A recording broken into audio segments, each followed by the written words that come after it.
आणखी एक breaking news समोर येते। रुपाली चाकणकरांच्या बहिणी प्रतिभा चाकणकरांना ईडीनं समन्स बजावलंय। सध्याची महत्त्वाची बातमी, येत्या आठवड्यात चौकशीला हजर राहण्यासाठी ईडीनं समन्स बजावलेलं आहे। अशोक खरात प्रकरणामध्ये प्रतिभा चाकणकरांची आता ईडीकडून सुद्धा चौकशी होणार आहे। अधिकची माहिती जाणून घेऊयात आमचे प्रतिनिधी कृष्णा सुमारवाडकर यांच्याकडून।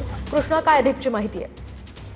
मोहिनी, अशोक खराच्या प्रकारामध्ये आपण पाहतोय नाशिक पोलिसांनी जे काही गुन्हे दाखल केलेले होते त्यानंतर ईडीने सुद्धा मनी लॉन्ड्रिंगचा गुन्हा खराच्या विरोधामध्ये दाखल केलेला होता आणि त्या सगळ्या गुन्ह्याच्या प्रकरणामध्ये अनेक वेळा छापेमारी सुद्धा ईडीने केलेली आहे। मात्र या सगळ्या प्रकरणामध्ये अशोक खराची ज्या पतसंस्थेमध्ये खाते आहे त्याला जॉईंट अकाउंट प्रतिभा चाकणकर यांचा आहे आणि त्याच्यामध्ये मनी लॉन्ड्रिंग झाल्याचा संशय जो आहे तो अशोक खरातनं मोठ्या प्रमाणामध्ये केल्याचा ईडीचा दावा आहे आणि त्या सगळ्या तपासादरम्यान प्रतिभा चाकणकर यांना ईडीनं समन्स पाठवलेला आहे।